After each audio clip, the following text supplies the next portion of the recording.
করেছে, অনেক কঠিন সময় পার করেছে সে। তার কাছে আমরা কি বলবো? যদি তিনি আমাদের ক্ষমা না করেন, আমরা কোথায় যাব? আব্বা যেন তোমাদেরকে অবশ্যই ক্ষমা করবেন, শুধুমাত্র তওবা করতে হবে। কেন এই বিচ্ছেদ খতম হচ্ছে না এবং কেন এই বিরহ বিচ্ছেদ এত দীর্ঘ হলো? ধারণা করছি আমাদের পূর্বপুরুষ হযরত ইব্রাহিম ও হযরত ইসমাইলের ঘটনারই পুনরাবৃত্তি হতে চলেছে।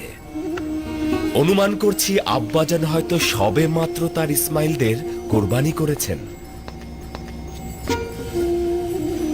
আলী জনাব,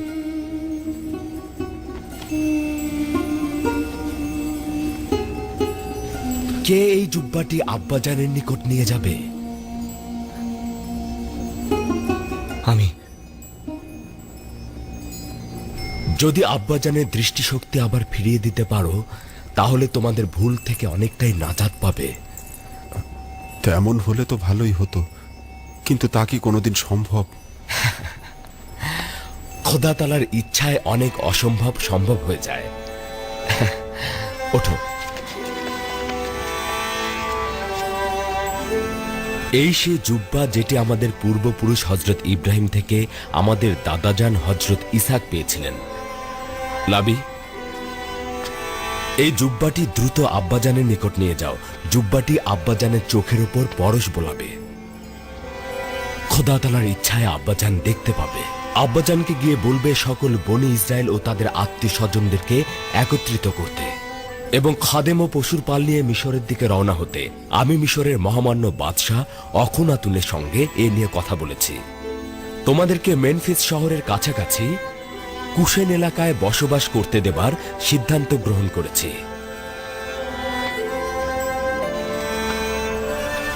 মালিক, আমার ভাইদের সফরের মালামাল প্রস্তুত করুন। জি আলী জনাব। দ্রুত যাবে।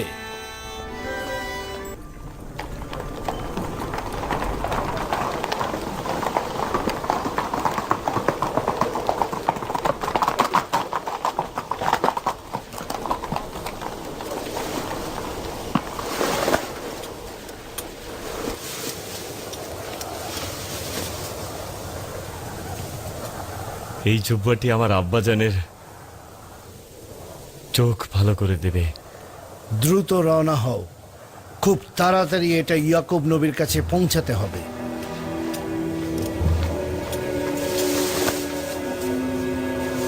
খোদা হাফেজ। খোদা হাফেজ, আবার দেখা হবে।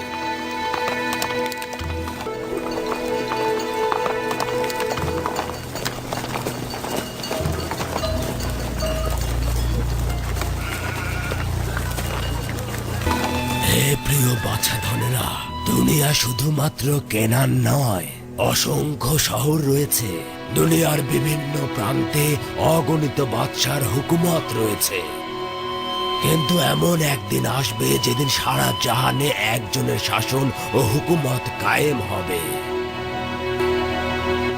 সমস্ত জাহানের শাসক যিনি হবেন তিনি সর্বশ্রেষ্ঠ ইনসান এবং তার হুকুমত হবে জাহানের সর্বশ্রেষ্ঠ হুকুমত। দাদাজান, এই শাসকটা কে হবে? তুমি কি শামুনের পুত্র জারগন? হ্যাঁ দাদাজান। জানি না বাছাধন, তবে এতটুকু জানি তিনি বান্দাদের মধ্যে সবচাইতে বিশুদ্ধ এবং আখেরি পয়গম্বরের নবুয়তের পর এই হুকুমত কায়েম হবে। দাদাজান, আপনি কি আখিরি নবীকে চেনেন? তুমি কি বেনিয়ামিনের পুত্র এশবির? হ্যাঁ, চিনি বাছাধন, চিনি। সকল পয়গম্বর তাকে চেনে। সকল পয়গম্বর দুনিয়াতে এসে তার আগমনের সুসংবাদ দিয়ে থাকেন। তাকে সবাই আহমদ বলে জানেন। আহম্মদ? আহমদ? আহমদ? হ্যাঁ, আহমদ। আমার চাচা জান হযরত ইসমাইল জাবিউল্লাহর বংশধর।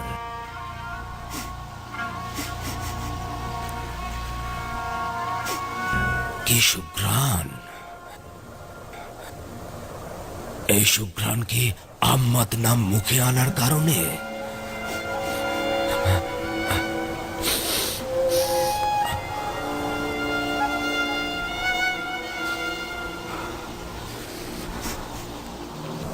আমি ইউসুফের ঘ্রাণ অনুভব করছি। কি বললেন আব্বাজান?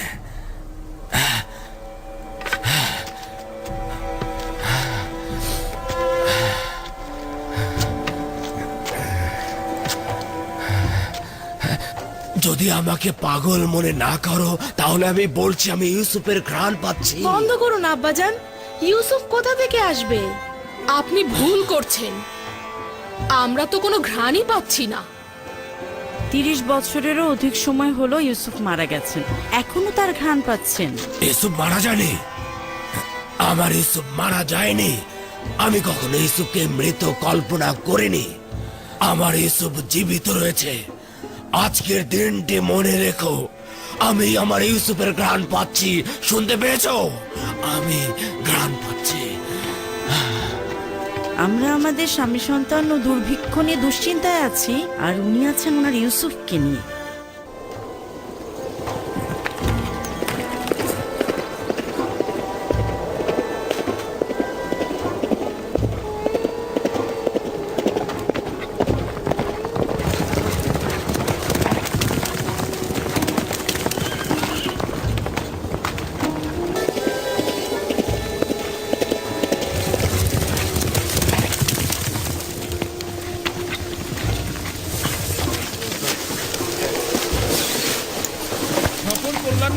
খোদা হাফেজ।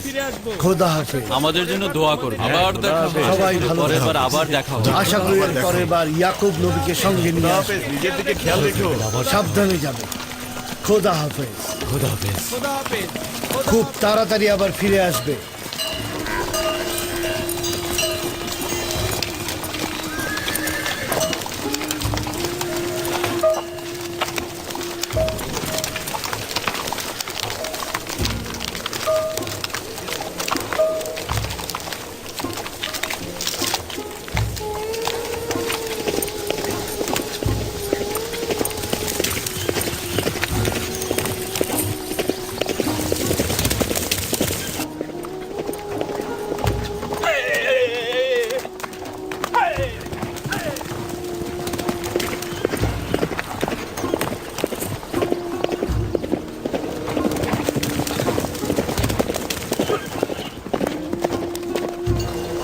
মিশরের দুর্ভিক্ষের 5 বছর অতিক্রান্ত হলো।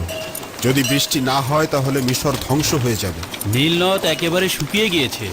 2 বছর পর আবারও বৃষ্টি হবে। এটি আমাদের ইউসুফের ওয়াদা।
খান সাহেব, কি হয়েছে এত দূর?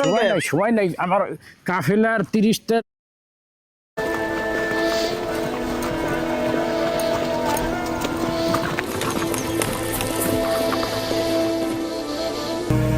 এক ব্যক্তি আসছে, এক ব্যক্তি ঘোড়া চালিয়ে ক্যানানের দিকে আসছে।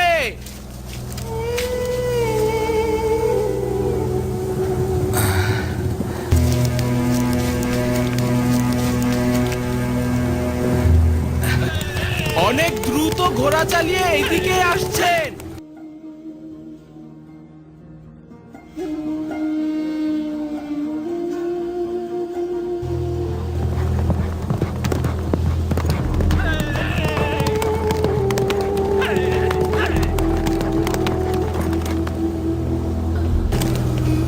লাবি ভাইজান মনে হচ্ছে।